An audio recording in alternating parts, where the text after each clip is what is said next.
যি সময়ত জমদূতে পৃথিৱীলৈ আহিবলৈ 3 পহৰ লাগে, 3 দণ্ড লাগে, 3 দণ্ড 4 দণ্ড 2টা টাইম দিয়া আছে। তেওঁলোকে যেনেকে আহে ভাগৱতৰ 3য় স্কন্ধত আছে। ক'ত আছে মই বুজাই দিছো, কালৰ প্ৰভাৱ বুলি জাগা এটা আছে। আৰু যি মুহূৰ্তত বান্ধিলে হস্কে ওলাই গ'ল নাৰায়ণ শব্দটো, সেই মুহূৰ্ততে আৰু চেঞ্জ হৈ গ'ল। সেইকাৰণে মুহূৰ্ততে বিষ্ণুদূতে একচনটো কৰিছে। এটা লিখিছে যে কোন পাপ কোন পুণ্য একোৱে নাজানো, জানিলোহু ইটো 3 চৌৰ ভয়ংকৰ, ভয়তে বুলয় ধৰ্ম ৰাজৰ কিংকৰ। ধৰ্মৰাজক জানে বিষ্ণুদূতে, যমৰ বিষয়ে জানে, নাম ধৰ্মৰাজ। আৰে ইহঁতে পাপ পুণ্য একোৱে বুজি পোৱা নাই, তে ধৰ্মৰাজৰ কিংকৰ বুলি এনেই কৈছে। বুজিব পাৰিছেনে? এতিয়া যদি ৰাস মন্দিৰত আহি থকা ভক্ত এজনে যদি দুৰ্গুৰ মদ খাই য'তে ত'তে পৰি যদি একদম মই মন্দিৰৰ মই মানে মৰিগাঁও কেন্দ্ৰীয় ভাগৱত চৰ্চা সমিতিৰ একদম অমুক সদস্য, আজীৱন সভ্য পদ আছে, মোক ধৰি লৈছো আমি আজীৱন সভ্য পদৰ কাৰণে ইছ্যু কৰিছো। কথা এটা কৈছো, যদি বাটতে গৈ ক'ৰবাত ধাবাত সোমাই যদি লাং খাই পৰি থাকে, তেওঁ যদি আই কাৰ্ডখন পৰি যায়, তেতিয়াচোন ক'ব ধ্ৰুৱ যদি শেষ কৰি দিলে বুলি ক'ব জয় কৃষ্ণ। নহ'বনে বাৰু? একেটাই হৈছে যে ধৰ্মৰাজৰ কিংকৰ হ'বই নোৱাৰা, কাৰণ ধৰ্মৰাজে যদি ধৰ্মৰ বিষয়ে জানে, তেওঁ দুধ হৈ তোমালোকে কিয় নাজানা? বুজিব পাৰিছে? বহুত ডাঙৰ তত্ত্ব। সেইকাৰণে মহাপুৰুষ শংকৰদেৱে নিজৰ পুতেকক ধৰ্মভাৰ দিয়া নাছিল, জানে? আজিকালি কি হৈছে, আমাৰ চিষ্টেম বিলাক পিতাকে পোৱা আসনখন পুতেকে পাবলৈ যুদ্ধ চলি আছে। মহাপুৰুষ শংকৰদেৱে যেতিয়া বৈকুণ্ঠ বয়ান কৰাৰ সময় হ'ল, মাধৱক মাতি আনি ক'লে, সমস্ত দায়িত্বভাৰ তোমাক অৰ্পণ কৰিলো বৰাৰ পু। কৈছে কিয়? আপোনাৰ ল'ৰা আছে? নহয়, অনুপযুক্ত। বুজিব পাৰিছে? আৰু ইয়াতো এটা কথা ফুটি উঠিছে যে যমৰাজৰ অনুপযুক্ত কিংকৰ বুলি কৈছে। ইয়াতে উল্লেখ কৰিছে, জানিলো ইটো 3 চৌৰ ভয়ংকৰ, মহা বদমাছ। চৌৰ শব্দটো কি হৈছে? মহা বদমাছ, মহা ভয়ংকৰ, ভয়তে বুলয় ধৰ্মৰাজৰ কিংকৰ। যমৰ দূত বুলি কৈ আমাৰ পৰা সাৰিব আহিছে নহয়, কাৰণ যমৰ দূতক কেতিয়াও অপঘাত নকৰে, কাৰণ যম এজন মহান পৰম বৈষ্ণৱ। 12 বৈষ্ণৱৰ ভিতৰত যম অন্যতম বুলি কৈছে। ব্ৰহ্মা মনোহৰ কপিল কুমাৰ শুক ভীষ্ম বলি ৰায় প্ৰহ্লাদ নাৰদ জনক আমি হি বৈজদন বৈষ্ণৱ সমুদায়। 12 জন টোটেল, 12 বৈষ্ণৱ। তাৰ ভিতৰত যমে নামৰ মহিমা নাজানা কথা হ'বই নোৱাৰে। তাৰ যদি তুমি দুধ হোৱা, তুমি কিয় নাজানিবা নামৰ মহিমা? সেইকাৰণে প্ৰশ্ন কৰিছে। সেইকাৰণে 6ষ্ঠ অধ্যায়টো খুব গুৰুত্বপূৰ্ণ। ভকতক ধৰই কিনো পৰম অজ্ঞান। ভকত হলে যমে ধৰিবই নোৱাৰে। জয় কৃষ্ণ। যদি ভকত তেৰা মেৰি প্ৰকট হওঁ, তেতিয়া নহ'ব। ভকতৰ কোৱালিটি আছে, গম পাইছেনে? চেগুন কাঠৰ সাৰটোত ঘূনে খায় বুলি ক'লে কেনেকে মানিম আমি? যদি পলস দিছা তেতিয়া ক'ব নোৱাৰিম। চেগুন কাঠৰ বোলে সাৰ, বোলে শালৰ বোলে একদম চকীখন, শাল গছৰ, তাততো ঘূনে খোৱা প্ৰশ্নই নুঠে। বুজিব পাৰিছেনে? কিন্তু চেগুনতো কি হ'ব? ঘূনে খাব যদি পলসটো আছে। বুজিব পাৰিছেনে? বোলে গমাৰি কাঠৰ মই চুপাৰ চিট দিছো ছোৱালীজনী, পিছত দেখা গ'ল যদি ঘূনে খাইছে, পলসেই বেছি আছিল, চামৰাই বেছি আছিল। সেই কথাটোকে কৈছে, উল্লেখ কৰিছে, ভকতক ধৰই কিনো পৰম অজ্ঞান, দিলাহি বুলি 4 সিদ্ধে সমিধান। ভকতক যমৰ কিংকৰে মোৰ দুৱাবই নোৱাৰে, চকুত টোৱাবই নোৱাৰে, কাৰণ ভকতৰ লগত তেওঁলোকৰ সম্পৰ্কই আহি নপৰে। তেওঁলোক কাৰ লগত জড়িত হৈছে? পাপীৰ লগতহে, অভকতৰ লগতহে। তেতিয়া ভকত কিমান ওপৰত। সেইকাৰণে ভকত হবলৈ যত্ন কৰা উচিত। ভকত বুলি এনেকুৱা নহয় যে পুৰুষসকল ভকত, আইসকল ভকত। ভকত আত্মা সমান। শাস্ত্ৰত সিদ্ধান্ত দিছে, আপোনাৰ আত্মাটো মোৰ আত্মাটো একেই। আপুনি পূৰ্ব কৰ্মৰ ফলস্বৰূপে আপুনি সৌভাগ্যৱতী। আইসকল বহুত সৌভাগ্যৱতী জয় কৃষ্ণ মই গোটেই শাস্ত্ৰ ৰিচাৰ্চ কৰি দেখিছো কৃষ্ণক ভক্তি কৰিব পৰা আটাইতকৈ সৌভাগ্যৱান ব্যক্তিসকল হ'ল মহিলাসকল সৰুতে দেউতাকে আলপচন ধৰি লাগা বস্তু চব দি দিব কৰবাত বিয়া সোমাবগৈ লাখ লাখ টকাৰে বিয়া দিয়া যায় টেনচনেই নাই এঘৰলৈ গ'ল গিৰিয়েকৰ যিমান জমা ধন আছিল উত্তৰাধিকাৰ সূত্ৰ পৰ্যন্ত ATM পৰ্যন্ত গ'ল মানুহজনী হাতলৈ চাওকচোন বিনা কষ্ট এতিয়া যে মুকেশ আম্বানী পুতেকে যে ছোৱালীজনী বিয়া পাতিছে সেইজনী সৌভাগ্যশালী নহয়নে যিমানবোৰ ঘটিলে অলপতে যে বিয়া এখন গৈছিল পাহৰিলো আৰু মই সেই বোৱাৰীজনী ভাগ্যখন চাওকচোন সি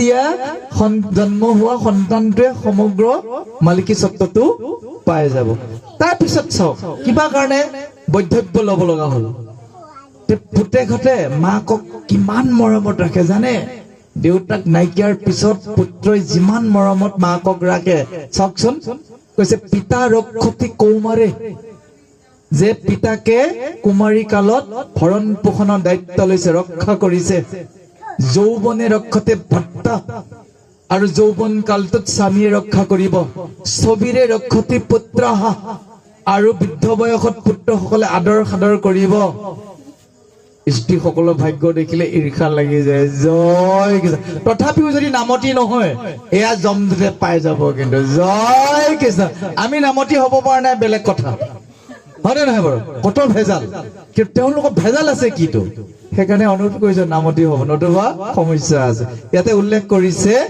অৱশেষত যে সেইকাৰণে কৈছে আপোনালোকে ডাঙৰ ভকত শাস্ত্ৰত সিদ্ধান্ত দিছে কাৰণ এতিয়া যে ৰাসলীলা চলি আছে চাওক ব্ৰজৰ গোপীসকল ইমান ডাঙৰ ভকত আছিল কৃষ্ণক বোলে প্ৰেম জৰিৰে বান্ধি ৰাখিছিল সদায় ৰাখি বুলি কৈছে আজিও পৃথিৱীত ৰাস চলি আছে চাবচোন প্ৰথম দিনাখনৰ ৰাগটো কিমান মধুময় ৰোজা নহওক আখৰ চিনি নাপাইছিল সোণৰে জমদূত আমাৰো উত্তৰ যদি সত্য হওক ধৰ্মৰাজৰ কিংকৰ যদি সঁচাকে তোমালোকে জমৰ দূত হয় তেতিয়াহ'লে আজি তোমাক দুটামান কথা ক'বই লাগিব কাৰণ নতুবা তুমি আকৌ ভুল কৰিব আমাৰ যদি এয়া মৰিগাঁও ভাগৱত চৰ্চা কমিটিৰ বিশেষকৈ মানুহখিনিয়ে ভুল কৰে কোনোবাই নিশ্চয় সোঁৱৰাই দিব সঁচাকে যদি ৰাস মন্দিৰৰ সেইখিনি মানুহৰ হয় তুমিচোন এইটো ভুল কৰিছা আঙুলিয়াই দিয়া মানুহ ওলাব কিন্তু এদিন সেইটো খাটাং কাৰণ সেইটো সময়ে নিৰ্ণয় কৰিব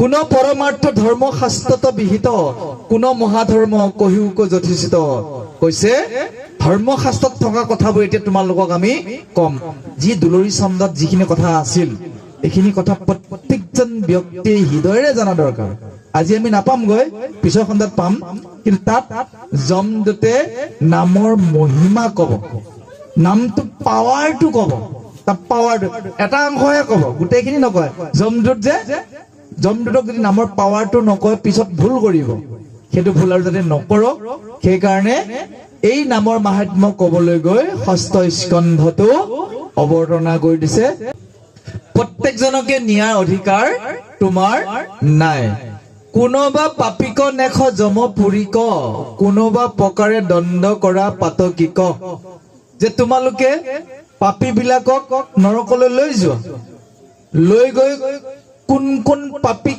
কি শাস্তি দিব লাগে তেতিয়াহ'লে তোমালোকে এতিয়াও ভালকে বুজি পোৱা নাই কাৰণ তোমালোকে নামৰ মহিমাই বুজি নাপালা যেতিয়া ইয়াৰ পৰা নি তোমালোকে তাতো চাগে গণ্ডগোল নিদিবলগীয়া শাস্তিও কাৰোবাক দি দিয়া জানিবলগীয়া কথা আছে যে উদাহৰণস্বৰূপে এতিয়া চাওক যে প্ৰিন্সিপাল বিলাকে তেওঁলোকক এটা এটা নিৰ্দিষ্ট নিয়মত কি কৰা হয় এডমিশন বিলাক দিয়া যায় কাট অফ মাৰ্ক থাকে নহয় তাতো কেতিয়াবা কি ৰাখে তেওঁলোকে কনচিডাৰ ৰাখে যে ইমান কিলোমিটাৰ দূৰত্ব ল'ৰা ছোৱালীখিনিক আমি অকণমান কনচিডাৰ কৰি দিম হোষ্টেলৰ ক্ষেত্ৰত কৰে চাব দেই হোষ্টেল বিলাক যে আছে যে বহুত দূৰৰ ল'ৰাটোক সোনকালে প্ৰিফাৰেঞ্চ দিব লাগিব কিমান কিলোমিটাৰ দূৰৰ ল'ৰা ভাল ৰিজাল্ট কৰিছে কিন্তু হোষ্টেল এপ্লাই কৰিছে তাক দিয়া নাযায় কিয় দিয়া নাযায় তাৰ দূৰত্বটো এনেকুৱা হৈ আছে কি ঘৰৰ পৰা অহা যোৱা কৰিব পাৰে কিন্তু হোষ্টেলখন কাৰ বাবে আৱাসীৰ বাবে যে লখিমপুৰৰ ছোৱালী এজনী গুৱাহাটীলৈ গৈছে তাক ইউনিভাৰ্চিটিয়ে প্ৰথম অগ্ৰাধিকাৰ দিবই কিন্তু ক্ষেত্ৰীৰ ছোৱালী এজনী আবেদন কৰিছে লখিমপুৰৰ ছোৱালীজনীতকৈ তাৰ মাৰ্কছটো বেছি ক্ষেত্ৰীৰজনী কিন্তু তাইক হোষ্টেলত এডমিশ্যনটো নিদিলে। তাই যদি জিদ ধৰে, তাই মোতকৈ পাৰ্চেণ্টেজ কম, মোৰ বেছি, মই কিয় নাপালো, নহ'ব। তাই ক'ত মাৰ খাইছে? ডিষ্টেঞ্চ। তাৰমানে কেতিয়াবা কোনো ক্ষেত্ৰত কিছু কথা কি কৰা যায়, মিলোৱা যায়। ঠিক তাকে কৈছে হেৰোজমদূত। আচলতে প্ৰত্যেক পাপীয়ে যদিও নৰকলৈ যায়, কিছুমান শাস্তি কিছুমান পাপীয়ে পাব লগা নহয়। তোমালোকক যিটো বুজি পালো, তোমালোকৰ যিটো জ্ঞান, তাৰমানে নাপাবলগীয়া শাস্তিও কোনোবাই পাব, যদি তোমালোকে একেটা কথা ভালকে নাজানা। বুজাই দিব গৈছে ইয়াত। এইটো কথা প্ৰকাশ কৰা গৈছে, যদি নিজৰ বোধগম্যতা কম থাকে, তেতিয়াহ'লে বিশেষ ব্যক্তিৰ লগত থাকিও জ্ঞানৰ অভাৱ ঘটি থাকিব। যমৰাজ নাম ধৰ্মৰাজ বুলি কৈছে। ধৰ্মটোৰ ৰজা, ধেমালি কথা নহয়। যেনেকে ফলৰ ৰজা, আমাক ফলৰ ৰজা বুলি কোৱা হৈছে, যে ফলবোৰ বহুত ফল ৰিচাৰ্চ কৰিছে, তাৰ সোৱাদ, তাৰ এনাৰ্জি, তাৰ প্ৰটিন যিটো আছে, আম যিমান সহজে ডাইজেষ্ট হয়, শৰীৰত উপকাৰ কৰে, তাক ফলৰ ৰজা বুলি ঘোষণা কৰিছে। কিন্তু আৰুতো ভাল ফল আছে, ঘোষণা কিয় কৰা নাই? নিশ্চয় আমত কিবা বিশেষ গুণ আছে। এতিয়া যমক ধৰ্মৰ ৰজা বুলি কোৱা হৈছে। ধৰ্মৰ যিমানবোৰ লক্ষণ আছে, সকলো লক্ষণ ধৰ্মৰাজৰ গাত বিদ্যমান। কিন্তু ধৰ্মৰাজেহে জানে জ্ঞানবোৰ। তেওঁৰ লগত থকা কিংকৰৰ নিশ্চয় ক'ৰবাত খেলি মেলি আছে। মই যে আপোনালোকক বাৰম্বাৰ যে ভাগৱতখন পঢ়া কথা কিয় কওঁ, তাতে পঢ়া কথাবোৰ আমাৰ মনত নাথাকিব পাৰে, যেতিয়া ৰিপিট হৈ থাকে। আৰু গোটেইখন ভাগৱত জানিবলৈ কিয় সুবিধা হৈছে আমাৰ ইয়াত জানে, আমি অহা সপ্তাহত কোন খণ্ডত পৰিব আপোনালোকে নিজে গম পাব। খণ্ডটো ঘোষণাটো কৰিমেই। এইটো যদি ঘৰত এখন অনুবাদ গ্ৰন্থ থাকে, কথা ভাগৱত থাকে, দুবাৰ তিনিবাৰ ৰিপিট কৰিলে কথাখিনি আপোনাৰ মগজুত সোমাই যাবতো। বুজিব পাৰিছেনে? এদিন ভাগৱত শুনা, অত ভাগৱত শুনা, তত ভাগৱত শুনা, আৰু অধ্যয়ন চক্ৰত ভাগৱত শুনাটোৰ মাজত পাৰ্থক্য বহুত আছে। সিদিনা আমাৰ দিগন্ত বাবু এটা অভিজ্ঞতা হ'ল, গীতা অধ্যয়ন চক্ৰলৈ যোৱা গৈছিল। আমি দেওবাৰে গৈছিল নেকি, যোৱা দেওবাৰে গুৱাহাটী ৰাণীলৈ গৈছিলো। তাত আপোনাৰ অকল 1.5 পৃষ্ঠা গৈছে। গীতাখন কিমান সৰু গ্ৰন্থ, ইয়াততো দুটা ভাগ, ডাবুল আছে, তাততো এটাই ভাগ। তাত কি হৈছে যে আমি 1.5 পৃষ্ঠাও পঢ়িছো জাষ্ট। অধ্যয়ন চক্ৰ প্ৰত্যেকে ধুনীয়াকে নিজৰ শুকুজাবিলাক মাৰি লৈছে আৰু খৰচি মাৰি যোৱা গৈছে। তাত অধ্যয়ন চক্ৰত ইমান ভাল হৈছে যে একলুটি গীতাখন শুনিছে, তেওঁ আৰু বুজিবলৈ বাকী থকা নাই, যদি তেওঁ এবচেণ্ট মাৰা নাই। আমাৰ ইয়াতো এতিয়া 6ষ্ঠ স্কন্ধলৈ আহি গৈছো, হয়নে? এতিয়াও সময় আছে। যদি আমি ইয়াক অধ্যয়নটোৰ লগত মিলাই নিজেও অধ্যয়ন কৰো, আপুনি নিজেও ভাগৱতখন জানিলে, ভাগৱতখন হৃদয়ত জানিবৰ কাৰণে হৃদয়ত ভৰাই লোৱাটো বহুত সৌভাগ্য। কিন্তু এইটো বহুত ডাঙৰ কথা। আমাৰ মগজুটোৱে প্ৰতি মুহূৰ্তত কাম কৰি থাকে। আমি যেতিয়া বহু অৱসৰ সময় পাওঁ, বিচনাত যেতিয়া বাগৰো বা কাম বন নাথাকি যেতিয়া এনেই থাকো, তেতিয়া আমাৰ মনটোৱে ক্ৰিয়া কৰি কথা ভাবি থাকে।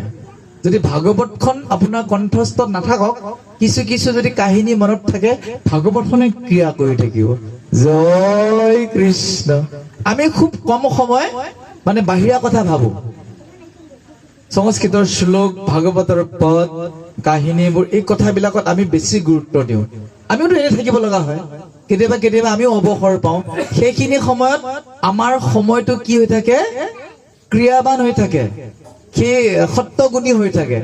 বেলেগৰ এতিয়া পৰচৰ্চা কৰি পোৱা নাই বুলি ক'লেও ভুল নাই। সিদিনাখন কৰিশ্মা নাথৰ কথাটো শুনিলো, মই আজিলৈকে ঘৰত পোৱা নাই। কিমান ডাঙৰ বাৰ্তা এইটো, দিব লাগে বাৰ্তাটো, কিন্তু কিয় দিয়া নাই জানে? এই বাৰ্তাটো মই ঘৰত নতুনকে দিয়া মানে তাইৰ থকা বেয়া গুণৰ এটা পাৰ্ট মোৰ তালৈ আহি যাবগৈ। জয় কৃষ্ণ। এইটো ভাগৱতত প্ৰথম স্কন্ধত দিয়া আছে। আনৰ যদি বেয়া গুণখিনি কাৰোবাৰ আগত প্ৰকাশ কৰা হয়, তাইৰ বেয়াখিনি কমি যাব। জানেনে বাৰু? ইন্দ্ৰৰ ব্ৰহ্মহত্যা পাপ হৈছিল। সেই ব্ৰহ্মহত্যা পাপটো 4 ভাগত ভাগ কৰি দিয়া গৈছিল। সেই 4 ভাগৰ ভিতৰত পৃথিৱীয়ে এটা ভাগ লৈছিল। সেইকাৰণে পৃথিৱী মৰুভূমি হৈ গ'ল। ইমান ডাঙৰ পাপ। দ্বিতীয়তে গছে লৈছিল এটা। গছে লওঁতে ক'লে যে মোক এটা বৰ দিব। আগতে গছ এডালত আধা ঘাঁহ মাৰি দিলে সেইডাল শুকাই গ'ল, যেতিয়ালৈকে বৰটো পোৱা নাছিলে। এতিয়া কৈছে মোক এনেকুৱা এটা বৰ দিয়া, মোক কাটাৰ পিছতো যাতে মই জিন্দা হৈ যাওঁ, পোখা মেলিব পাৰো। দি দিলে, কিন্তু তাৰ এটা নিৰ্যাস বুলি তাৰ নিৰ্যাস এটা আছে, সেই নিৰ্যাস থকা গছডাল ঘৰৰ কামত শুভ কামত লগাব নোৱাৰি। তৃতীয়তে পানীয়ে ললে এটা, গম পাইছেনে, যে মোক এনেকুৱা বৰ দি দিব যাতে সেই পানী নাৰায়ণ স্বৰূপ হৈ যাব, জলৰূপী নাৰায়ণ। কিন্তু তাৰো কেইটামান দুখ আছে, যেতিয়া পানীত বুৰবুৰণি উঠি থাকিব, সেই বুৰবুৰণিৰ দ্বাৰা কি নহব, কোনো কাৰণতে পবিত্ৰ হব নোৱাৰিব। যেতিয়া আগতে মানুহে পানী আনিবলৈ গৈছিল, বুৰবুৰণি এনেকে লৈ নাই, ফেনটো কাটিহে লৈ আহিছিল। তাৰপিছত স্ত্ৰীসকলে লৈছিলে, স্ত্ৰীসকলে লওঁতে এটা ডাঙৰ মন্ত্ৰ ললে, যে আমাক এইটো মন্ত্ৰটো কি ললে মই আপোনালোকক নকওঁ, কিন্তু তেওঁলোকক কলে এইটো তোমালোকক যদি মই তথাস্তু বুলি কৈ দিওঁ, তেতিয়াহ'লে তোমালোকৰ এটা সমস্যা হব, তোমালোকে ৰজস্বলা হবা আৰু 7 দিন ধৰ্ম কাৰ্যৰ পৰা বিৰত থাকিব লাগিব, আৰু 2টা দিন একেবাৰে কাকো স্পৰ্শ কৰিব নোৱাৰিবা। স্ত্ৰীয়ে কলে হ'ব, আমি 7টা দিন জিৰণিও পাম, কাম বন কৰি কৰিতো ভাগৰিয়ে থাকো, লগতে কি হব, সেইকাৰণে ৰজস্বলা অৱস্থাটো কি হৈছে, কোনো কাৰণতে শাস্ত্ৰ বিধিসন্মত হব নোৱাৰে। বুজিব পাৰিছেনে? এতিয়া আগতে ৰজস্বলা হোৱাই নাছিল মহিলাসকলৰ, কিন্তু ৰজস্বলাটো কেতিয়াবা আহিছে, ইন্দ্ৰৰ ব্ৰহ্ম হত্যা পাপৰ ফল, এই যে ভগাই দিলে পাপবোৰ। বুজিব পাৰিছেনে? এইটো বহুত ডাঙৰ কথা, এইবিলাক শাস্ত্ৰৰ বিধি।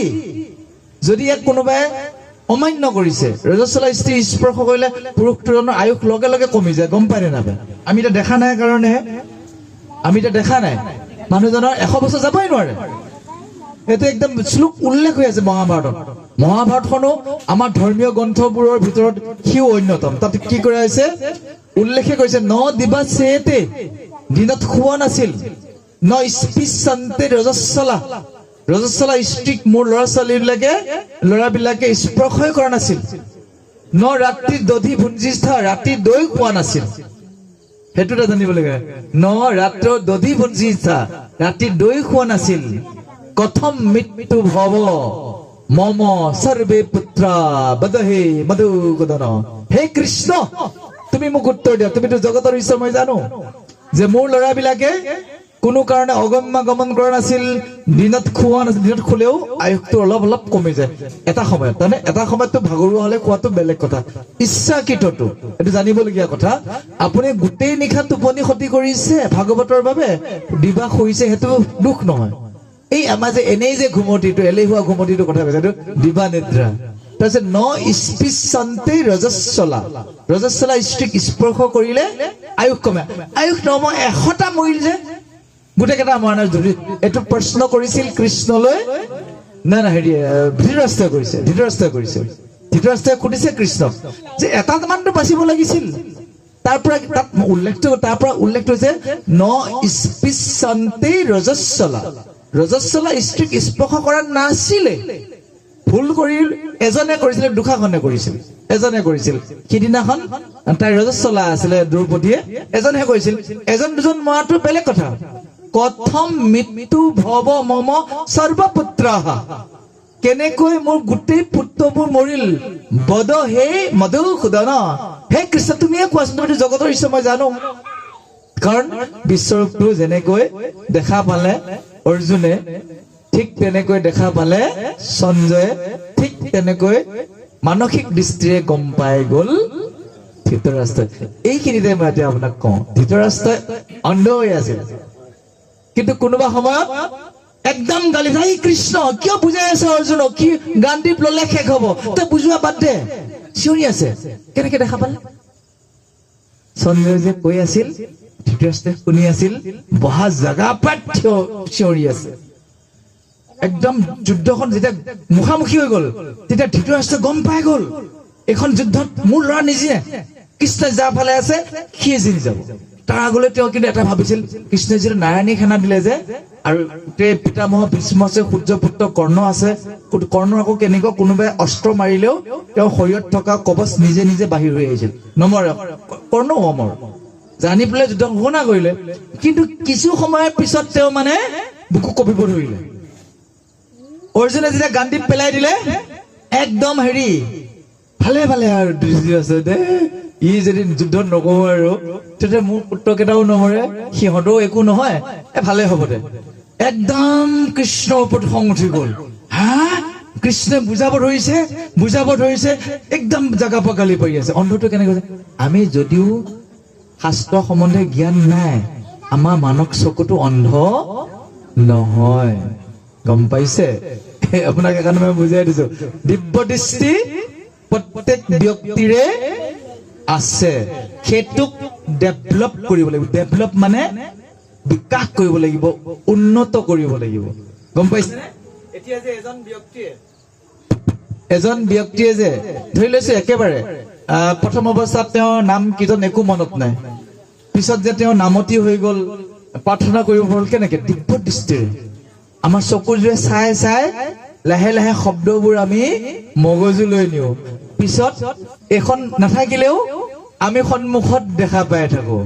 এতিয়া এটা প্ৰাৰ্থনা মই বিশেষকে কৰো, কৃষ্ণ ৰূপে দৈৱ কীত ভৈলা অৱতাৰ শংখ চক্ৰ গদা পদ্ম কৰত তোমাৰ পীতবস্তে শুভেয়াতি শ্যাম কলে বৰ কমল লোচন চাৰু অৰুণ অধৰ। এটা যদি মই সম্পূৰ্ণ গাই দিওঁ, এটাও ভুল নহয়, তেতিয়া মই দিব্য দৃষ্টি তাত দেখা পাই আছো, গাই গৈছো। কিদৰে বসুদেৱে মথুৰাৰ পৰা গকুল নিলে, গকুলত কিদৰে যোগমায়াক লৈ আহি থিতাপি থলে, কৃষ্ণই যিবোৰ লীলা কৰি আছে, সেইটো দিব্য দৃষ্টি বুলি কোৱা হয়।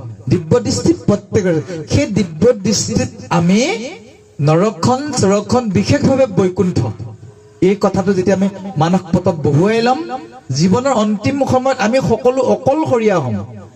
আপুনি পৰিব এখন বিচনাত, কোনোবা পৰিব এখন বিচনাত, কোনোবা ক'ত কেনেকে যাব লগা হয়, দিব্য দৃষ্টিতে তেতিয়া কাম দিব।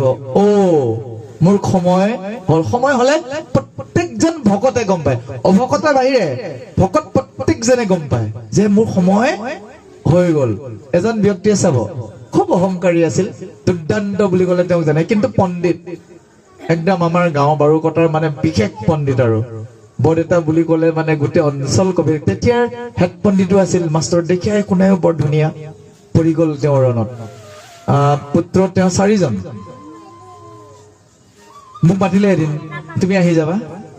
আমাৰ দেউতাৰ লগতো বহুত মানে ঘূৰ খুতুৰা খুতুৰি, আৰু কিবা কিবি কাৰণত তেওঁলোকৰ ব্যক্তিগত কথা এইবিলাক, কিন্তু মোক খুব ভাল পায়। আহি ক'লে, তেওঁ গম পাইছো যে মই যামগৈ, বেছি দিন নাই, মোৰ যিমান শাস্ত্ৰ আছিল তুমি ল'ব লাগে বুলি কৈছে। বোলো বৰদেউতা, এটা কথা নহয়, মই পটককে ল'ব নোৱাৰিম, আপোনাৰ তাত যিমানবোৰ শাস্ত্ৰ আছে এইবোৰ মই তেতিয়াবা শাস্ত্ৰ ইমান অধ্যয়ন, অলপ চলপ অধ্যয়ন কৰো, কিন্তু মই ইমান গভীৰকে সোমোৱা নাই। বোলো ইমানবোৰ লোৱাৰ মোক ক্ষমতা নাই। হয় নেকি বুলি ক'লে, আৰু বোলো হেৰি নহয়, আপোনাৰ তাত ইমানবোৰ শাস্ত্ৰ আছে, নি মই ঘৰত বা কেনেকে ৰাখিব লাগে, কি কৰিব লাগে, মইতো বুজি নাপাম, সেইকাৰণে আপুনি অনুৰোধ কৰিছো আপুনি এইখিনি বেলেগক দিব। এই যে বৰদেউতাই এসপ্তাহৰ আগত যে মোক ক'লে মই আৰু বেছি দিন বাচি থাকিব নোৱাৰিম, তাৰে তেওঁ গম পাই গ'ল মই আৰু যাবলৈ বেছি সময় নাই। তেনেকুৱা বহু ব্যক্তি, কেইবাজনে মোক মাতি আছিল, মই লাষ্টত নোযোৱাকে আছো। দায়িত্বহে দিব, কথাই কথাই যোৱা নাই। আৰু 2জন বিশেষ ব্যক্তি, আমাৰ উজ্জ্বলাৰ সৰুৱে, বহুত ডাঙৰ ভকত, গেৰুৱাত ঘৰ, দায়িত্ব দিবলৈ মোক মাতি আছে। তেওঁ তাতো আছিলে মোৰ গ্ৰন্থ, সেইখিনি সময়ত অকনমান আধ্যাত্মিক কথা পাতো যে মাতি আছে, মানে মই যাব সময় স্কুল আছে যে। এদিন গ'ল, মোৰ ইমান বেয়া লাগিছে, মাতি আছিল। মিনিমাম 12 বছৰমান হৈছে, 12 বছৰমান হৈছে। তেতিয়া এইটো লাইনলৈ মই অহা নাই, যা নহওক প্ৰাসংগিকভাৱে উল্লেখ কৰিছো। এই যিটো দিব্য দৃষ্টি, এইটো দিব্য দৃষ্টি মানুহৰ বাবে সম্ভৱপৰ। এই দিব্য দৃষ্টিটোৰ কাৰণে দেৱতাসকলেও মনুষ্য জন্ম ল'বলৈ হাবিয়াস কৰে, আৰু এই দিব্য দৃষ্টিটো ভাৰতবৰ্ষতহে বেছিকে তৈয়াৰ হয়। আপোনালোকক বুজাই দিছো, পৃথিৱীতো বহুত দেশ আছে, আমেৰিকা, অষ্ট্ৰেলিয়া, জাপান, চীন ইত্যাদি ইত্যাদি। দিব্য দৃষ্টি বাকীবোৰ দেশতকৈ ভাৰতবৰ্ষত কিয় বেছি? ভাৰতবৰ্ষ হৈছে প্ৰভু ভগৱন্তৰ হৃদয়ৰ বৃন্দাবন। যদিও ইয়াত খাদ্য সংস্কৃতি দুৰ্বল, কোনো ক্ষেত্ৰত ই খুব সবল। ইয়াতে কি লিখিছে জানে? ইয়াত লিখিছে, উল্লেখ কৰিছে যে দেৱৰ বাঞ্ছিত ভাৰতৰ নৰ কায়া, পুণ্য বলে পাইলো ঈশ্বৰৰো ভৈল দায়া। ভগৱানে আমাক দয়া কৰিল কাৰণে ভাৰতবৰ্ষত মানুহৰ জন্ম পাইছো। ভগৱানে দয়া নকৰাহেঁতেন আমি ভাৰতবৰ্ষত আহিব নোৱাৰো। ভাৰতবৰ্ষৰো আমি ক'ত আহিলো? অসমত আহিলো। অসমৰো ক'ত আহিলো মহাপুৰুষ শংকৰদেৱৰ জিলাখনত আহিলো তাৰো সৌভাগ্য কেন্দ্ৰীয় ভাগৱত চৰ্চা কমিটিৰ অধ্যক্ষত আহিলো জয় কৃষ্ণ লিখা আছে যে আকৌ বৃদ্ধা কৰা কেনে বিষয়ৰ ভুলে বেচা চিন্তামণি জন্ম চাৰক কাঞ্চমূলে তাৰ অৰ্থ ইমান ধুনীয়া কথাবোৰ আমি জানিও বুজিও আমি যদি স্খলিত হওঁ আমি যদি এবাৰ ৰৈ যাব লগা হয় কম ডাঙৰ কথা হ'বনে কোটি কোটি জন্মৰ অন্তৰে যাৰ আছে মহা পুণ্য ৰাশি সি কদাচিত মনুষ্য হৈ ভাৰত বৰিষে আশী খুব সৌভাগ্য ফলত আহিলো তাতকৈ সৌভাগ্য হৈছে সাধু সংগ বহুত ডাঙৰ কথা মোৰ জীৱনৰ আটাইতকৈ ভাল লগা মুহূৰ্তটো হৈছে ভাগৱত আৰু কীৰ্তন গুণমালা নাম ঘোষা এই 4খন গ্ৰন্থ যে পালো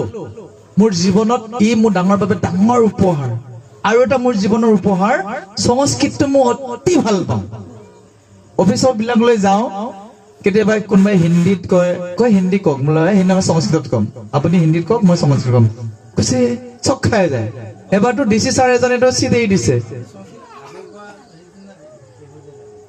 আচলতে মোৰ সংস্কৃতটো মোৰ ভাগ্য মানে দেউতাই মোক বহুত দূৰত পঢ়াইছিল মই পঢ়িবলৈ গাঁৱৰ ওচৰৰ স্কুলত দেউতাই কিয়বা জাগি হায়াৰ ছেকেণ্ডেৰীত দিছিলে মই নাজানো জাগি হায়াৰ ছেকেণ্ডেৰীত মই 5ৰ পৰা পাইছিলো 5ৰ পৰা পাওঁতে মই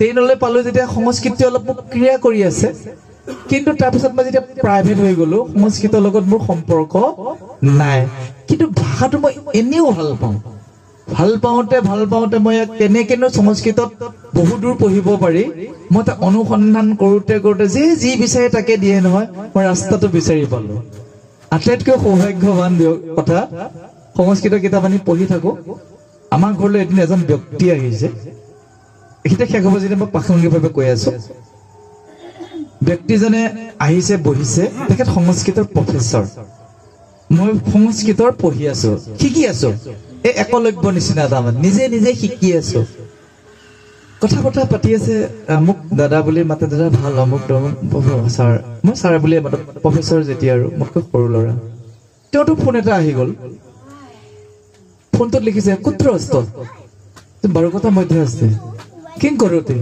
ধ্ৰুৱদা মধ্যে বাৰ্তালাপন কৰোতে মোৰতো চক খাই আছো মই বুজি পাইছো সংস্কৃত ভাষা পঢ়ি আছো সংস্কৃতত যে ফোন কৰিব পাৰে মই নাজানো জয় কৃষ্ণ সংস্কৃতত যে ফোন কৰিব পাৰে মইতো নাজানো এটা ছোৱালীজনীৰ লগত ফোন কৰিলে মই সংস্কৃততে পাতো পৰহি দিনাখন এঘৰ মানুহত মোক পইচা এটা লগা হ'ল মানুহজনক পইচা এটা দিব লাগে মোৰ একাউণ্টত বেলেঞ্চটো কম আছে ছোৱালীজনী আছে নলবাৰীত আহি আছে তাইক মই মানুহজনে বুজি নোপোৱাকে সুধিলো আৰু মোক পইচা অকমান দি দিয়াচোন লাগতিয়াল হৈ আছে মানুহজনে চক খাই আছে কি ভাষাত পাতিছে বুলিছে সংস্কৃতত এই আপোনাক যে পইচাটো দিব লাগে মোৰ লগত বেলেঞ্চ কম আছে তাই অনলাইনত দিব তাই হেৰিটো বিচাৰিছে বোলে কিবা স্কেন নাই কিবা এটা বিচাৰিছে ইত্যাদি যেতিয়া মানুহজনে সংস্কৃতত কথাটো ক'লে মইতো অবাক হৈ গৈছো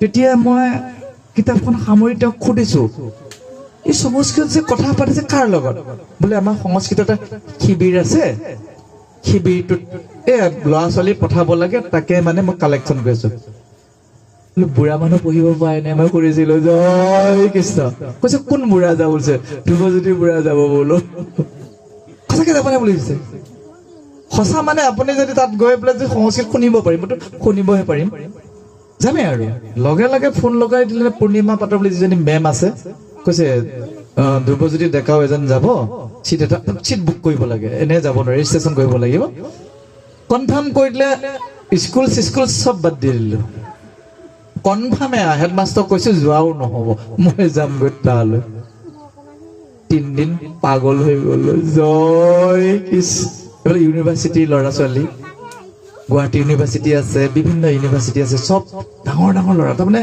সৰু ল'ৰা কিন্তু মগজ বহুত ডাঙৰ প্ৰত্যেকটো কথাই সংস্কৃতত কয় শ্লোক সংস্কৃতত কয় লেকচাৰ দিয়ে সংস্কৃতত মোৰ জ্বৰ উঠি গ'ল 3 days নলবাৰী সংস্কৃত কলেজ আজিও মনত আছে মোৰ জ্বৰ উঠি গ'ল মই নিজকে পাগল হৈ গ'লো তাতে মই একোৱে বুজি নাপাওঁ আৰু এদিনটো পেচাব কৰিব যাব নোৱাৰিলো তাতে পেচাব কৰিবলৈ বা কি বুলি কয় সেইটো মাজুলীত ঘটিছিলে মোৰ মাজুলীত ঘটি তাত কৈছে আপুনি সংস্কৃতত নকলে নহব তেওঁলোকে গম পাইছে মোক পেচাব কৰা লাগিছে মই শিকিব যে লাগে সেইটো মাজুলীত ঘটিছিলে লঘু ক্ৰিয়া বুলি কয় পেচাব কৰাটো লঘু ক্ৰিয়া তাৰপিছত মইতো নাজানিলো সেইটো গ'ল বাৰু মই জ্বৰত পৰি গলো পিছদিনাখন ভাবিছো তালি টোপোলা লৈ যোৱাই হল 7 দিনৰ আছিলে প্ৰগ্ৰাম অলপ জেট লাগি গলো কিয় নোৱাৰিম পিছদিনাখনৰ পৰা পাগলৰ নিচিনা আধা সংস্কৃত আধা অসমীয়া কৰিছো জয় কৃষ্ণ আৰু শেষত ঘূৰি অহা দিনালৈকে এনি টাইম মুখখন চেপচেপে সংস্কৃততে থাকিব পৰা হৈ গ'ল এইটো দৃঢ়তাটো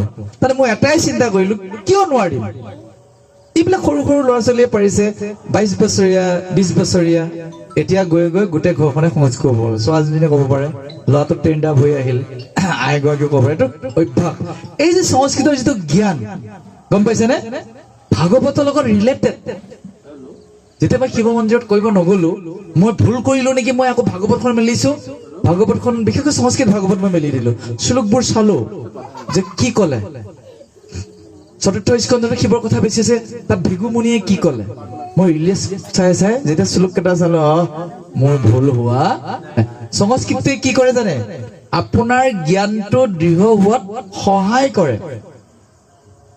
জ্ঞান দৃঢ় হবলৈ শ্লোকটো খুব প্ৰয়োজন নাই সেইবুলি শ্লোক লাগিব বুলি খুব হেৰি কথা নাই কিন্তু পদবোৰ অসমীয়া পদবোৰটো কণ্ঠস্থ কৰিব পাৰো আমি সেই কথাখিনি কিন্তু খুব জৰুৰী আছে বাৰু যা নহওক মূল কথাখিনিলৈ আহিছো ইয়াতে উল্লেখ কৰিছে যে যমদূতৰ সিদ্ধান্ত শুনি যমদূতে এই কথাবোৰ শুনি তেওঁলোকে হতবাক হৈ গ'ল চাৰিজনে বুজাই দিছে আমি তোমালোকক নামৰ মহিমা কম তোমালোকে ভুল কৰিছা যমৰজাৰ শিষ্য হৈ যমৰজাৰ কিংকৰ হৈ তোমালোকে ভকতক হাত দিয়াটো ভুল হৈছে দুলৰী চন্দক পাত পাতকে বুজাব এইখিনিতে মহাপ্ৰভুৰ শংকৰৰ আটাইতকৈ ডাঙৰ কথা তেওঁ সদায় উপদেশ দি যায় উপদেশ কেতিয়াবা দুলৰীটো দিছে ছবি চন্দ্ৰটো দিছে কেতিয়াবা পদচনে দিছে শুনা সভাসদ মহাভাগৱত কথা ই হেনো মনুষ্য জন্ম নকৰিবা বৃথা এজন ব্যাখ্যাচাৰ্যই কৈছিল আমি এইটো জন্মত পোৱা নাই অহা জন্মত পাৰিম কিমান ভুল কথা কৈছে চাওক কিমান ভুল কথা কৈছে মানুহৰ জন্মটো ৰি পাবলৈ 84 লক্ষ জুনি কেইবাবাৰো ৰোটেশন কৰিব লাগিব মৰিলে লগে লগে মানুহ হমে নেকি ইমান সহজ কথা আছে নেকি ইমান সহজ কথা আছে ইমান সহজ নহয় নহলে মহাপুৰুষ শংকৰদেৱৰ লিখনি দেখোন 0 হৈ যাব সংস্কৃত লিখনি দেখোন 0 হৈ যাব তাত 84 লক্ষ জুনিৰ বিষয়ে এনেকে দিছে যে স্থাবৰং 10 লক্ষং 10 লাখ বাৰ গছ গছনি 9 লক্ষং সৰীসৃপং যে 10 লাখ বিংশতি স্থাবৰং বিংশতি লক্ষং 20 লাখ বাৰ গছ গছনি 9 লক্ষং সৰীসৃপং 20 যোগ 9 লাখ কিমান হল 29 লাখ সৰীসৃপং মানে সাপ ইত্যাদি বুকুৰে বগা যায় জলজং পুনশ্চ 9 লক্ষং 9 লাখ বাৰ পুনৰ জলজং মানে পানীৰ তলত 29 যোগ 9 কিমান হল 38 লাখ এটা লাখত গৈ আছে 10 লক্ষং পক্ষিনাং পক্ষিনাং মানে দুখন পাখি থকা যেনে চৰাই চিৰিকটি ইত্যাদি কিমান হল 48 লাখ 63 লক্ষং পশুনাং পশুনাং মানে গৰু মহ ইত্যাদি পশুনাং 48 যোগ 30 কিমান হল 78 লাখ 70 লক্ষং বানৰ প্ৰজাতি বান্দৰ প্ৰজাতিৰ পৰা আমাৰ মানুহে যে আহিছে চাৰ্লছ ডাৰউইনে কৈছিল শুদ্ধ উত্তৰ কিন্তু তেওঁ আধ্যাত্মিক নাজানে কাৰণে তেওঁ সম্পূৰ্ণ আপগ্ৰেড হ'ব নোৱাৰিলে 4 লাখ বাৰ যে বান্দৰ প্ৰজাতি তাৰ প্ৰমাণ চিম্পাঞ্জি বান্দৰকে আদি কৰি আমি হেতু ৰোটেশনত পঢ়ি আহিছো তাৰ পিছত 78 যোগ 4 কিমান হল 82 2 লক্ষং অৰ্ধ মানৱ 2 লাখ অৰ্ধ মানৱ মানে আমেৰিকাৰ ঘন জংগলত আফ্ৰিকাৰ ঘন জংগলত এতিয়াও আন্দামান নিকোবৰ দ্বীপত এতিয়াও একো নাজানা মানুহ কাপোৰ কানি নিপিন্ধা মানুহ এতিয়াও আছে অৰ্ধ মানৱ তাত 82 যোগ 2 কিমান হল 84 লাখ তাত পশ্চাৎ মনুষ্য জন্ম তাৰ পিছত আমি মানুহৰ জন্ম পাইছো এতিয়া কোনোবা এজন ব্যাখ্যাকাৰকে শ্লোকটো নাজানি মহিলা আকৌ মানুহ হ'ব পিছত জন্মত শংকৰ হ'ব কিমান ভুল কথা এইটো ভুল কথা নহবনে বাৰু তাত লিখিছে তাকো কৈছে এইটো 84 লাখ 3বাৰ মান 44 লাখ হলে কোটি কোটি নহবনে সেইটো লিখাই আছে কোটি কোটি জন্মৰ অন্তৰ মানে শেষত এতিয়া ধৰি লৈছো খুব সৰু উদাহৰণ বিপুল প্ৰভুৱে মই এটিএম মাৰিবলৈ গুচি গ'ল ধৰি লৈছো ইয়াতে আমি গোটেই কেইজনে থলো এটিএমৰ পৰা আহো বলক ধৰি লৈছো দিনৰ ভাগত ঘটনাটো এটিএমলৈ যাওঁতে প্ৰভুৱে ভুলতে তেওঁ মিছেছৰ এটিএমখন তেওঁখন নিয়া নাই ধৰি লৈছো পাহৰা একে নিচিনা বেংকত থাকে না এটিএম আমি আগতে আছিলো দুইজনে মাৰিব যাওঁতে গম পাই গ'ল যে ৰাম মোৰখন নাহিলেও মোৰ পাছৱৰ্ডটোহে জানো তাইখনহে আহিল হলে তেওঁ পিছত 84 জন মানুহ আছে তেওঁ গছবাৰীলৈ আহি আকৌ তেওঁ নিজৰ ঘৰৰ পৰা এটিএমটো লৈ গ'ল বাকীখিনি মানুহে বাৰু তেওঁক চিট এৰি দিবনে বাৰু জয় কৃষ্ণ চিধা ক'ব লাষ্টত আহক ঠিক সেইদৰে এইটো ছেটিং থাকে মানৱ জন্মটো একদম টপত আছে এইবাৰ যদি আপুনি পাৰ হ'ল নহ'ল যদি একেবাৰে ৰখাতলৈ গ'ল তাৰমানে এইয়া যে লুডু খেলোতে সাপখন খেলে 99ত দীঘল সাপ এটা আছে খাওঁতকে আহি আকৌ একৰ ঘৰ জয় কৃষ্ণ যা একৰ ঘৰলৈ আহিব মন আছে কালিৰ পৰা ধুনীয়াকে তালি টোপোলা বান্ধি অহা সপ্তাহৰ ঘৰতে থাকিব আৰু জয় কৃষ্ণ বাৰু জানো প্ৰাসংগিকভাৱে কৈছো তাৰমানে কিছুমান এটা বিশেষ সমস্যা এজন ডক্টৰে ভুল কৰিলেও ভাল এজন ৰোগী মৰি যায় অপাৰেশ্যন থিয়েটাৰত ভুল কৰে নহয় কেতিয়াবা কোনোবাটো নাৰ্ভ কাটিব লাগে কেতিয়াবা ৰং ট্ৰিটমেণ্ট হৈ যায় ৰং ট্ৰিটমেণ্টত মানুহ মৰে এজন ডক্টৰে ভুল কৰিলে এজন ৰোগীৰ মৃত্যু হয় আৰু এজন মাষ্টৰে যদি ভুল কৰে এটা ক্লাছৰ ক্ষতি হয় 50 জন মান থাকে নহয় গোটেইকেইটাই ভুল হৈ যাব সিদিনাখন বোলে পৃথিৱী বানানটো কোনোবাই হচৰিকা লিখি দিলে হুলস্থুল হৈ গ'ল কিন্তু এজন যদি ব্যাখ্যাকাৰকে ভুল কৰে এখন সমাজ নৰকত পতিত হ'ব এখন সমাজ নহয় তেওঁ কিমানখন সমাজত ফুৰিব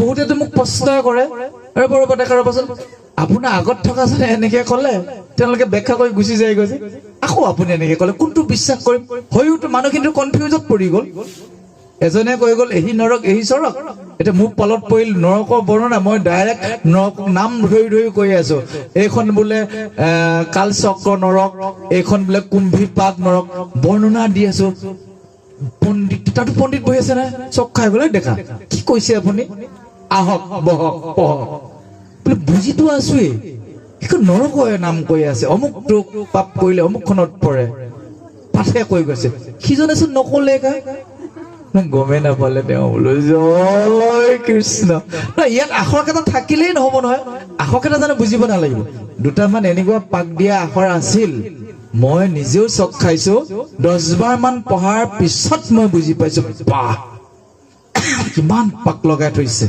আচৰিত সেইকাৰণে আপোনালোকে আটাইতকৈ ডাঙৰ কথা নিজে অধ্যয়নশীল হ'ব নিজৰ এটা আছে নহয় বিচাৰশীল সেই বিচাৰশীলটো মজবুত কৰিবলৈ শাস্ত্ৰ অধ্যয়ন খুব দৰকাৰ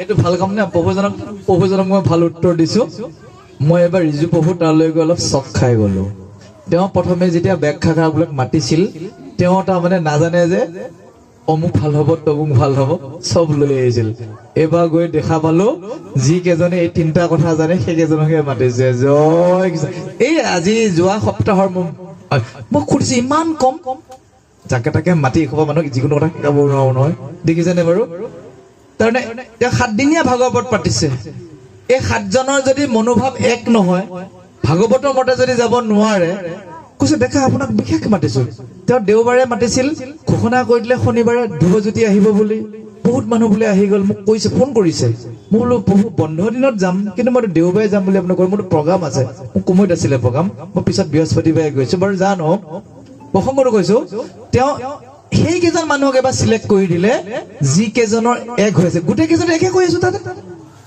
তাততো গোটেই কেইজনে মোৰ পিছত যিজনে ব্যাখ্যা কৰিলে আৰু ভয়ংকৰ যিজনৰ ব্যাখ্যা মই শুনি অভিভূত ইমান ধুনীয়া কণ্ঠ তাৰে তেখেতে হেৰি চাৰেগামা জানে তেখেতে গায়ো গৈছে ব্যাখ্যা কৰিও গৈছে অলপ কৰিছে কিন্তু ইমান মধুৰ লাগিছে তেওঁ পাঠাচাৰ্যক কৈছে যে অকণমান মই পঢ়ি দিম দুলুৰী চন্দত পঢ়িছে ধুনীয়া চিষ্টেমত মানে উদ্ধৱৰ এইখিনি যে পঢ়িছিলো আমি তাৰ আগৰ দুলুৰীখিনি পঢ়িছিলে ইমান ভাল লাগিছে ডাইৰেক্ট তো বৈকুণ্ঠ কথা কৈ আছে ডাইৰেক্ট কৈ আছে উদ্ধৱক কৈছে উদ্ধৱ মই যাওঁগৈ তুমি বদৰিকাখন ভালকে চাবা মই যাওঁ বৈকুণ্ঠলৈ ঐ উদ্ধৱ কি ধুনীয়াকে সুৰ লগাকে গাই দিছে তো কথা এটা কৈছো যে মই যাওঁ বৈকুণ্ঠলৈ কৈছে মই বৈকুণ্ঠলৈ যাওঁ উদ্ধৱ তুমি বদৰিকাশ্ৰমখন ভালকে ৰাখিবা অৰ্থাৎ বদৰিকাশ্ৰমত থাকি তুমি ভাগৱতখন প্ৰচাৰ কৰা সিদ্ধান্ত সেইটো লিখাই আছে তাতে যেতিয়া ক'বগৈ নাই দেখা বৈকুণ্ঠ ক'ত আছে সেইকাৰণে কৈছো প্ৰভু প্ৰশিক্ষণটো সম্ভৱপৰ নহ'ব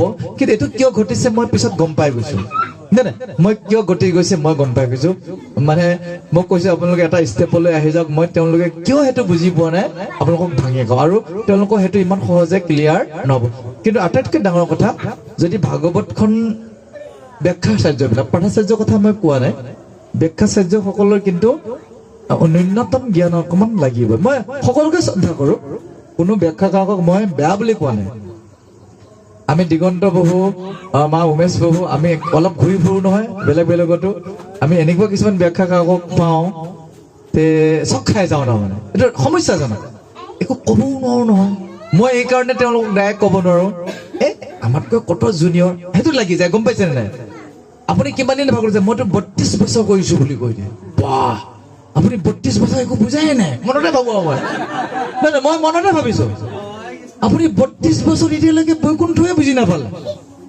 বোলো এই আমাৰ এনেকুৱা কিছুমান হৈ আছে এতিয়া ধৰি লওক আমাৰ যে মেট্ৰিকত ফেল কৰা মানুহ এজনক যদি প্ৰথম শ্ৰেণীত এডমিশ্যন দিয়া যায় প্ৰথম শ্ৰেণী ল'ৰা ছোৱালীয়ে যদি অংগনবাড়ীৰ পৰা আহি 100 ভিতৰত 100 পাব তেওঁ কিজানি 100 ভিতৰত 30 নাপাব কিজানি বয়স হ'লেই নহ'ব নহয় হয়নে বাৰু 32 বছৰ বয়সতো ব্যাখ্যা কৰি কম খবৰ মানুহক আপুনি গণ্ডগোলত পেলাইছে নে বাৰু এই নৰক চৰ কৰি মই তেতিয়া মনতে ভাবো মোৰ 10 বছৰে বুৱা হোৱা নাই কিন্তু আৰম্ভণিৰ পৰা মই সঠিকভাৱে জানি আহিছো কথাটো বুজি পাইছেনে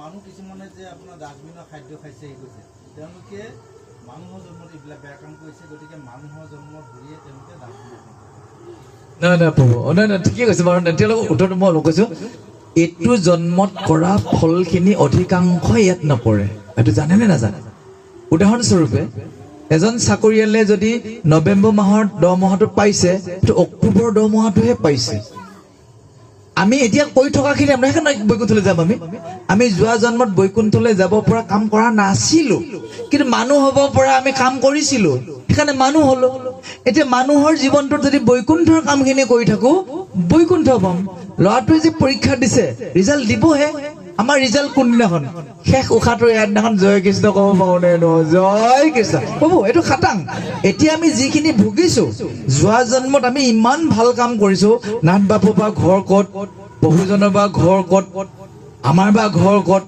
গোটেই সোপাহি একেলগে কেনেকে বহিলো যোৱা জন্মত তাৰমানে আত্মাবিলাক পবিত্ৰ হৈ আমি বন্ধন খাই আছো ধেমালি কথা নহয় প্ৰভু বহুত ডাঙৰ কথা মই ৰিচাৰ্চ কৰিছো যে এইখিনি ব্যক্তিয়ে প্ৰভু ভগৱন্তৰ কথাখিনি পাবলৈ সাধনা কৰি আহিছে কিন্তু চাব ইয়াতে যদি আমি দুৰ্ভাগ্য কৰি কেতিয়াবা খেলি মেলি কৰি কোনোবা আঁতৰি যাওঁ তেওঁলোক দুৰ্ভাগ্য বুলি ক'ব লাগিব কথা এটা কৈছো কাৰণ মানুহ নামৰ প্ৰাণীটোৱে যদি একমন হ'ব নোৱাৰে তাতে বিভেদ আহি যায় নহয় বুজিব পাইছে কিন্তু যদি এক ভাগৱতত থকা যায় তেতিয়া বিভেদ নাহে যে মই যে কৈছো আমি এইবাৰ কৰাখিনি আংশিকহে পাম ইয়াত অধিকখিনি তাত পাম আৰু এতিয়া যে ভুগি আছো যোৱা জন্ম ফুল পাৱাৰত আছে গম পাইছে এজোপা গছে তেওঁ প্ৰথমে বৰ চৰত লয় জন্ম বৰ চৰত মানে বুজি পাইছে ওচৰেদি গ'লেও আপোনাক বজাই দিব তাৰ পিছতে আপোনাৰ বান্দৰ কেঁকুৰা যে তেনেকুৱা বেত কচু এনেকে গৈ গৈ গৈ যেতিয়া তুলসী হ'বগৈ ভগৱানৰ চৰণত পৰি গ'ল নহয় আহি